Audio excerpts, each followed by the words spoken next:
The other one is when you know there's a terrorist attack. It's good intel. It's going to happen. Okay.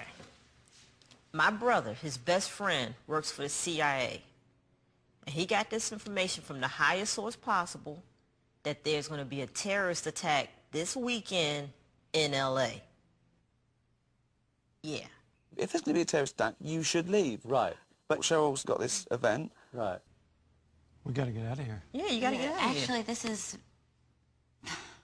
this weekend is a big NRDC benefit that we've been working on for months, and Alanis Morissette is going to be there. I mean, I'm thinking out loud. Why don't we call the terrorists and ask them, could they pick another weekend that's more suited for you? No, postpone the benefit. Let's get out of here. I thought I'd never say this, but Larry's right. And it absolutely sums it up, where Larry, he says the thing that's on his mind. It might not be the right thing to express, but he's totally right, morally. Well, maybe, you know, maybe I can go. And where are you going to go? Could go golfing at Pebble Beach. Eh? Why do I have to go down with her? Yeah, why is it all the burden on you to stay to her event? Why didn't she come with you and not be killed? Right. Surely it'd be better to not be killed together. She has the option of coming. She has the option. Yeah. You've given her the option. Yeah. She can't see that. If you feel good about one of us dying and the other one surviving, and you can live with that for the rest of, then you should go golf this weekend. I'll think about it. The one thing about that scene that I should mention that's interesting is that was completely made up on the spot. That wasn't even in the script at all. The idea of staying back. Yeah, that wasn't in the script at all. What happened was when Wanda leaves the house at that moment, and the two of us are left on the couch, the scene was supposed to end there, and nobody, the director didn't yell cut. Lovely. Again, it's the bad thought. It's a bad thought. That usually goes unexpressed. Yeah. With the writing process then, presumably you storyboard the whole trajectory and individual episodes, and then how does it get from the idea to screen? You know, I walk around with a little pad, and whenever I get an idea, I jot it down. And then I have another book where I take all the ideas and I put them in another book. In your best handwriting? In my best handwriting, yeah. So before I write a show, I'll just, you know, look in the books, and then I'll think, oh, that would be funny to do with that. Oh, those two ideas really would work well together. And so what would a typical script say? Laura, bring me in a script. Oh, fantastic.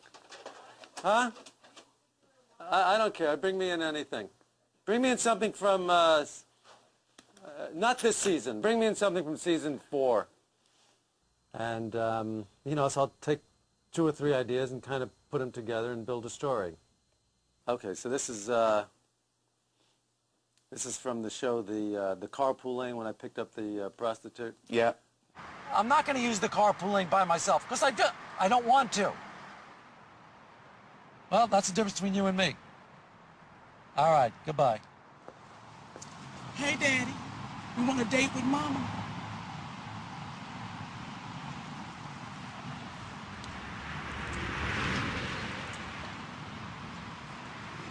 Get in the car.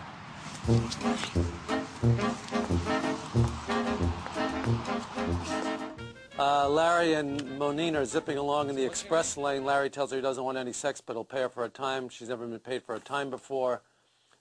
And she tries to figure out how many blowjobs and other forms of sex she'd normally have within that period, which Larry, of course, disputes. So, you know, there's tracks to go on here. Exactly. I can get 4 blowjobs an hour. 4 blowjobs in an hour? Oh, yes, I'm good, okay? Hey, I drove a cab. I used to drive around for 2 hours. I couldn't get a fare. You telling me you're getting 4 blowjobs in an hour? Yes, honey, you done picked up the best.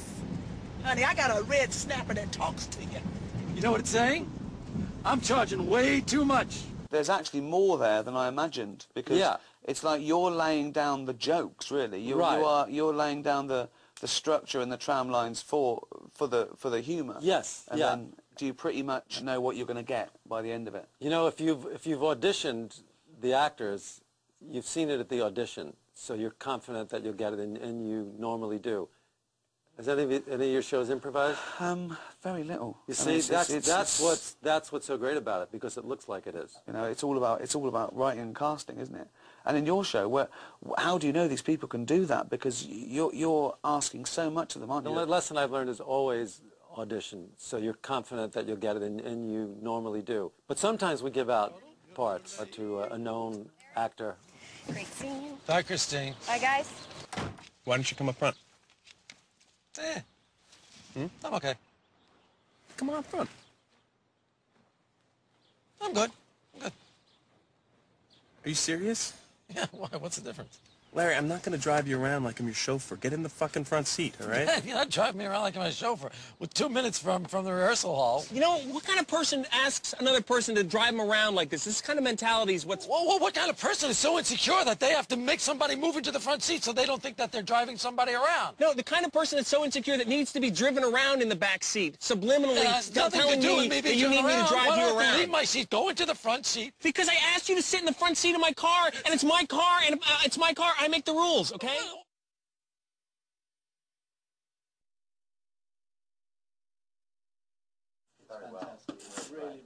What is this going to be cut down to? About an hour. An hour? You're kidding. It's an hour? It's a difficult question for you. I love Jewish humour, but I don't know exactly what it is. What's Jewish humour? I really don't know. I don't know what it is. I know that there's a lot of Jews in comedy. There's themes to Jewish humour that you could probably cite. Neuroses. Don't you see the rest of the country looks upon New York like we're left-wing communist, Jewish, homosexual pornographers? I think of us that way sometimes, and I live here. There's a lot of complaining, I guess.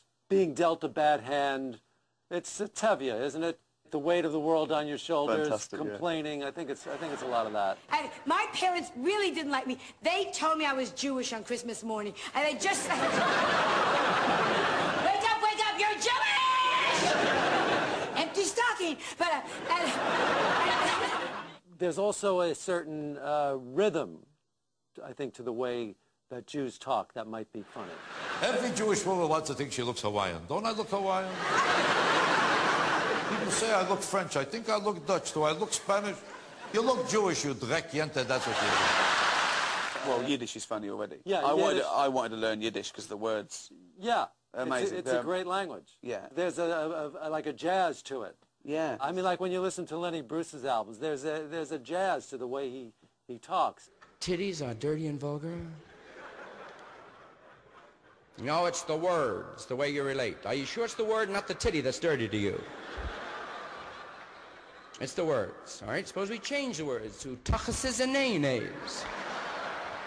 Well, that's a little better. I grew up loving the Marx Brothers. I noticed you've got a picture of Groucho. And there's such an amazing quote. He said when he was 80 years old, he said, I'm going to Iowa for an award. Then I'm appearing at Carnegie Hall. It's sold out.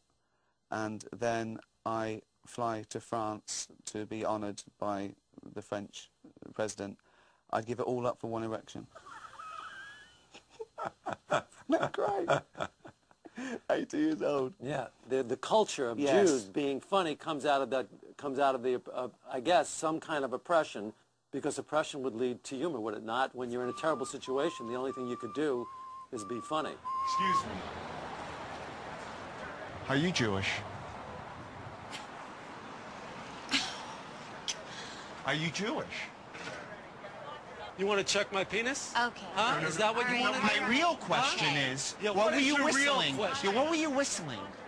Hello, Dolly? No, it was Wagner. Oh, was it? Yeah. You, it's a sir, major $100. I want to know what a Jew is whistling Wagner Do you for want to when know? he was one of the great anti-Semites of the world. You know what you are? What am I? You're a self-loathing Jew. Am I? Oh, Well, yes, let me tell you yes, something. yes, yes. I do hate myself, but it has nothing to do with being Jewish.